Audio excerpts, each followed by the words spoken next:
Meu Senhor, meu Deus, creio firmemente que estás aqui, que me vês, que me ouves. Adoro-te com profunda reverência. Peço-te perdão dos meus pecados e graça para fazer com fruto este tempo de oração. Minha Mãe Imaculada, São José, meu Pai e Senhor, anjo da minha guarda, intercedei por mim. Bem, hoje celebramos o 15º domingo do tempo comum e o Evangelho que ouvimos na missa de hoje é retirado do capítulo 13 de São Mateus, em que Jesus conta a parábola do semeador. E esta é daquelas parábolas que Jesus conta e ainda por cima depois explica aos seus discípulos o sentido da parábola. Não são muitas assim, mas esta é uma parábola longa e Jesus ainda explica o sentido da parábola e desses 4 terrenos em que cai a semente. Jesus saiu de casa e foi sentar-se à beira-mar, diz-nos o Evangelho, e escolhe falar em parábolas, não porque queira esconder a verdade, mas porque deseja que cada um a descubra com o próprio coração e que medite nessa verdade. E a parábola do semeador é, antes de tudo, uma parábola sobre Deus. Deus é o semeador, a semente que semeia é sempre boa, é a sua palavra, é a sua graça, é o seu amor por cada um de nós. O problema nunca está na semente, o problema está na terra que a recebe. E a terra é precisamente o coração de cada um de nós, o modo como recebemos a palavra. Por isso é que há diferentes tipos de terrenos, 4 tipos de terrenos, e só o último, o 4º terreno, é que dá fruto. Os outros não dão fruto, não porque a semente não seja boa, mas porque o terreno não é bom. As exposições não são boas. É uma parábola profundamente otimista, porque Deus não desiste de semear, continua a lançar a semente, mesmo sabendo que parte dela não dará fruto. Deus procura e também usa-nos a cada um de nós como instrumentos para que a sua palavra chegue até os confins da terra, precisa ser semeada. Depois dará fruto, a umas pessoas, noutras não, mas nunca o problema está na semente, o problema está no coração das pessoas, no modo como recebemos essa semente, como recebemos essa palavra. E claro, é importante que nós nos perguntemos: que terreno sou eu? Que terreno sou eu? Como é que eu procuro arar o terreno do meu coração para receber bem a palavra de Deus? O coração é no coração que se decide entre o bem e o mal, em que se decide entre a conversão e a não conversão, entre o propósito que nos aproxima de Deus, ou às vezes o deixar andar coisas que sabemos que nos estão a afastar de Deus e não fazer um exame profundo e não procurar ir às raízes. Todos escutam o mesmo Evangelho, todos recebem a mesma graça, mas os resultados são muito diferentes. Jesus apresenta 4 terrenos diferentes. Um é a semente que caiu à beira do caminho. Um coração, digamos assim, fechado, a palavra nem chega a entrar, vive-se distraído, vive-se a pensar noutras coisas, superficialmente. Então, claro, Deus, por muito que semeie a boa palavra, depois vem o demónio, diz o Evangelho, e retira, rouba essa palavra, rouba essa semente, e ela não chega a dar fruto. Uma boa ocasião para nós nos perguntarmos: quantas vezes ouço eu a Deus sem realmente escutar? Quantas vezes, às vezes, diante das luzes de Deus, depois não paro para apontar num caderno, para depois pensar com calma na oração? Atenção, porque às vezes os santos atuaram assim. Às vezes Deus dava luzes em momentos em que, não sei, que eles não estavam a rezar e eles procuravam apontar para meditar mais tarde, para ter umas ideias, uma luz de Deus, não deixavam passar essa luz. Que pena que tu e eu deixássemos passar as luzes de Deus simplesmente porque elas aparecem fora da oração, digamos assim, fora dos momentos em que estamos a rezar ou que temos a agenda à mão de semear para poder escrever, etc. Depois vem o terreno pedregoso, talvez seja o terreno mais perigoso para quem procura viver a fé. Há entusiasmo, há emoção, há vontade, mas falta profundidade. A atitude superficial.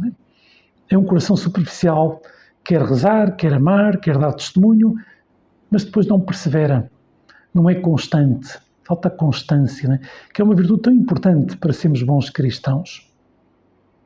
Tu e eu não podemos ser bons cristãos por entusiasmo. A fé não se pode apoiar no entusiasmo. Porquê? Porque ora, o entusiasmo é como um vento, ora sopra para um lado, ora sopra para o outro, ora não sopra. Temos que ser perseverantes. E temos que ser fiéis a Ti, Senhor, na alegria e na tristeza, na saúde e na doença, todos os dias da nossa vida. Estas palavras que ouvimos no rito matrimonial, pois também digamos assim, adaptando-as, podem converter precisamente num modelo de palavras que podemos dizer a Jesus. Né? Jesus, quero ser um bom cristão quando faz sol e quando faz chuva, quando está calor e quando está frio, quero rezar quando me apetece e quando não me apetece, quero ser constante. Quero ter esta virtude fundamental para chegar ao céu, para construir algo que vale a pena nesta terra. Né? Quanta gente tem muitos propósitos, mas depois mantém-os pouco. Basta pensar quantas pessoas na mudança de ano tiram um propósito, vou fazer mais desporto, vou fazer isto, vou fazer aquilo. Às vezes tiram propósitos difíceis de levar à prática ou não param para pensar se é o que Deus lhes pede. Mas uma vez que nós estamos convencidos que Deus me pede que tire esse propósito, depois pedir a sua ajuda, a sua graça, mas lutar por cumprir, começar e recomeçar, sermos constantes. Né? Santo que a Igreja não diz que nós devemos ir à missa quando nos apetece, mas devemos ir à missa sempre. Maria, Nossa Senhora em Fátima, não disse rezai o terço todos os dias quando vos apetecer, ou quando não há mais nada para fazer. Disse rezai o terço todos os dias. Sede constantes.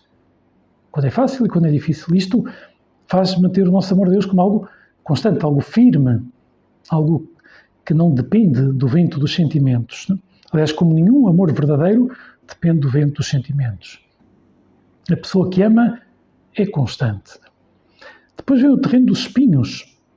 Aqui a palavra cresce, mas acaba sufocada.